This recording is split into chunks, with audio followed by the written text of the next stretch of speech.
शेतकऱ्यांचा सर्वात मोठा उत्सव म्हणून बैलपोळा सणाकडे पाहिले जाते, परंतु यंदाही गतवर्षीप्रमाणे बैलपोळ्यावर कोरोनाचे सावट आहे। पोळ्यावर निर्भर असलेल्या बैलांच्या साजाचा व्यापारी देखील उद्भवलेल्या परिस्थितीमुळे चिंतातूर झाल्याचे चित्र आहे।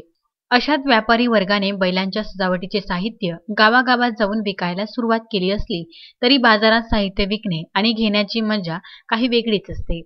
ती दारावर आलेल्या साहित्याला नसल्याचे मत शेतकरी आणि व्यापारी व्यक्त करीत आहेत। शेतकऱ्यांच्या सोबती असलेल्या बैलाबाबत कृतज्ञता व्यक्त करण्यासाठी पोळा सण साजरा केला जातो। या दिवशी सकाळपासून बैलांना आंघोळ घातले जाते, त्यानंतर शिंगांना रंगरंगोटी, अंगावर झूल घातली जाते। याशिवाय घरात मातीचे 2 बैल प्रतीक म्हणून तयार केले जातात। हरभऱ्याची डाळ आणि गुळापासून बनवलेले कडबोळे शिंगावर ठेवून त्यांची मनोभावे पूजा केली जाते। त्यांना पुरणपोळीचा नैवेद्य अर्पण केला जातो आणि हीच पुरणपोळी नंतर बैलांना खायला दिली जाते।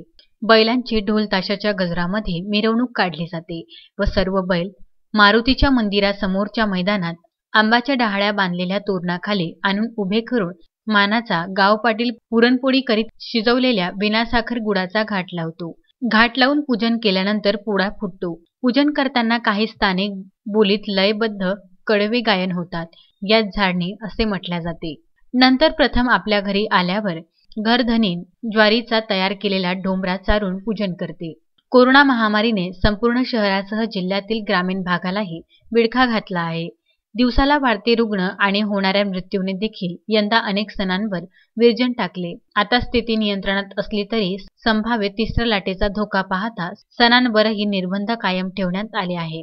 अशात थोड्या प्रमाणात शेतकऱ्यांचा सणाला मोकळीक येणार ही आशा शेतकऱ्यांना होती। शासन यंदाच्या तरी बैलपोळा सणाला शिथिलता देईल हा विचारही निरस्त झाला असल्याने शेवटी शहरात बैलांच्या सजावटीच्या साहित्याचे बाजार लावून गर्दी करण्यापेक्षा व्यापारी वर्गाने शेतकऱ्यांचा मित्र असलेल्या बैलाशी कृतज्ञता व्यक्त करणाऱ्या पोळा सणानिमित्त गावोगावी फिरून शेतकऱ्यांच्या दारात पोहोचून विक्री सुरू केली आहे।